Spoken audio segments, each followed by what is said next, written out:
حکیر ملک صاحب، قانون و انصاف سے آپ کا تعلق ہے، تو یہ بتائیں گے کہ یہ اچانک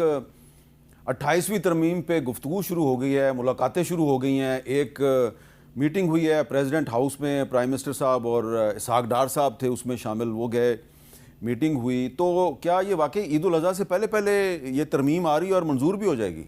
بسم اللہ الرحمن الرحیم۔ امیر صاحب بہت بہت شکریہ۔ دیکھیں 27 کے بعد آتا تو 28 ہی ہے، اور فی الوقت میں آپ کو یہ ضرور بتا سکتا ہوں کہ باضابطہ طور پہ، اور لفظ باضابطہ اس پہ میں ایمفیسائز کروں گا کیونکہ باضابطہ طور پہ کسی آئینی ترمیم پہ جو ہے کام نہیں کیا جا رہا۔ 27ویں اور 26ویں آئینی ترمیم کے بعد کچھ ایسی چیزیں ہیں جو ڈھکی چھپی نہیں ہیں۔ آپ کو پتہ ہے کہ اس پہ ایک کانورسیشن بھی سٹارٹ ہوئی، ایک بات چیت کا جو ہے پورا پروسیس شروع ہوا، وہ پھر سر کہہ لیں کہ پھر کنٹینیو نہیں ہوا، اور آن اینڈ آف گائے بگائے میڈیا کے تھرو یا دیگر جو ہیں آپس میں سیاسی جماعتیں جو ہیں وہ آن اینڈ آف ڈسکشنز ہوتی اچھا، تو وہ ہمارے ایک سینئر دوست ہیں، آپ کی کابینہ کے ممبر بھی ہیں، رانا ثناءاللہ صاحب، ذرا سنائیں جی رانا ثناءاللہ صاحب نے ہمارے شو پہ کیا کہا تھا؟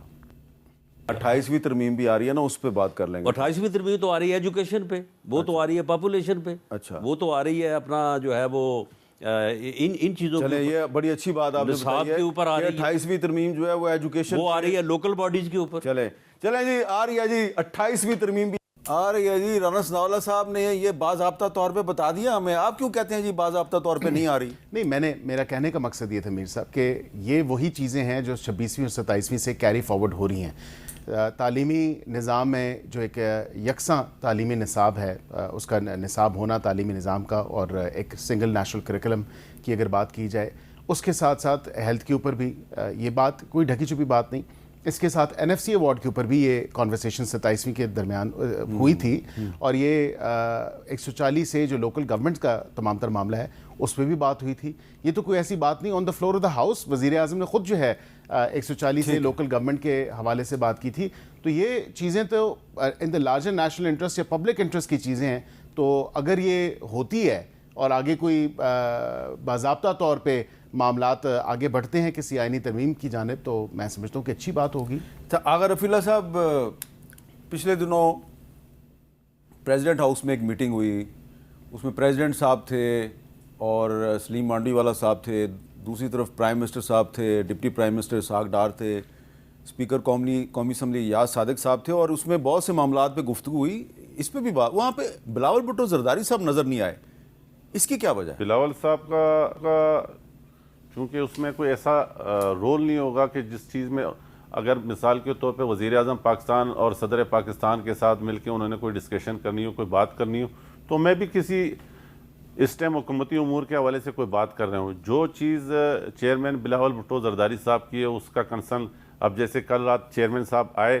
اور پریزیڈنسی میں بھی تھے، مختلف میٹنگز میں بھی تھے، کل پارلیمانی پارٹی کا اجلاس بھی انہوں نے بلایا، تو کل انہوں نے پارلیمانی پارٹی کا اجلاس بلا لیا جی، تو کیا اس اجلاس میں ان کا لب و لہجہ وہی ہوگا جو تھوڑے دن پہلے، یعنی کہ کافی دن پہلے انہوں نے 28ویں ترمیم کے بارے میں کیا کہا تھا؟ ذرا سنیں۔ جو اس وقت لوگ 18ویں ترمیم یا NFC ایوارڈ یا اس قسم کی چیزوں کے ساتھ کھیلنے کی کوشش کر رہے ہیں یا سوچ رہے ہیں اس کے ساتھ کھیلا جائے، تو وہ ایسا ہے جیسے آپ آگ کے ساتھ کھیلیں۔ اگر معاشی طور پہ وفاق کے یا صوبے کے کوئی مسئلے ہیں، مشکلات ہیں، کہ ہم مل کے ان مشکلات کو دور کریں، مگر ہم سمجھتے ہیں آئین میں موجود جو صوبے کے تحفظ ہے اس کو مٹانے سے نہ وفاق مضبوط ہوگا، نہ معاشی طور پہ صوبے، نہ معاشی طور پہ وفاق مضبوط ہوگا۔ تو ایبسلیوٹلی رائٹ، بالکل صحیح فرما رہے ہیں۔ یہ 28ویں ترمیم پہ پیپلز پارٹی کا اعتراض کیا ہے کہ اس سے 18ویں ترمیم ریورس ہو جائے گی؟ نہیں، 28ویں ترمیم ہونا کوئی بری بات نہیں ہے، یہ پارلیمان ہے ہی ترمیمز کے لیے، لیکن آپ اس میں کرنا کیا چاہتے ہیں؟ اگر آپ چاہتے ہیں کہ ہم 18 امینڈمنٹس میں بہت سی چیزوں کو رول بیک کریں، اور آپ چاہتے ہیں کہ ہم تو بھائی آپ تو نہریں بھی نکال لی آپ نے، آپ ایسا کام مت کریں جس سے ایک ملک میں انارکی پھیلے۔ تو آپ بھی تو ان کو چیلنج نہ کریں، وہ بھی اگر نہر نکالنے پہ آ گئے تو آپ کیسے روکیں گے؟ نہیں تو نکال لینا، نکال لیتے نا، تو نکلی تو نہیں نا نہر۔ بات یہ ہے کہ دیکھیں اس ماحول میں آپ کے مخالفین کہہ رہے ہیں کہ کرپشن کی نہریں تو بہت تیزی کے ساتھ کھوتی تو جا اس رہی کے ہے. لیے ادارے موجود ہیں نا, اس کے لیے ادارے موجود ہیں, اس کے لیے جیلیں موجود ہیں, اس کے لیے ہم موجود ہیں. یہ جیل اور یہ راہداریاں ہم سے آشنا ہیں, ہم دوبارہ تیار ہیں, مگر یہ اس بھول میں نہ رہے نا کہ ہم وہ کر جائیں گے جس میں ہم اپنی پولیٹیکلی خودکشی کی طرف جائیں, اس کام پہ جائیں جس میں بی بی نے شہادت قبول کی, اس کام پہ جائیں جس میں ہمارے سینکڑوں ورکر شہید ہوئے, وہ کام ہم کریں, دوبارہ جا کے پیچھے جا کے کھڑے ہو جائیں, یہ پاسبل نہیں ہے. میر صاحب دیکھیں, ہم ہر چیز کے لیے پاکستان پیپلز پارٹی نے پروف کیا ہے. آپ نے متفقہ آئین دیا, ہم نے 18 امنڈمنٹ متفقہ دی. آپ کوئی ایک پیپر ایسا لے کے آئے نا جس کو آپ متفق کے طور پہ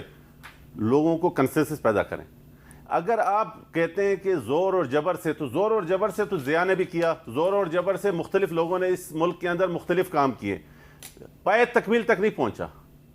پائے تکمیل تک وہی بات پہنچے گی جو کہ عوام کی آواز ہوگی. اچھا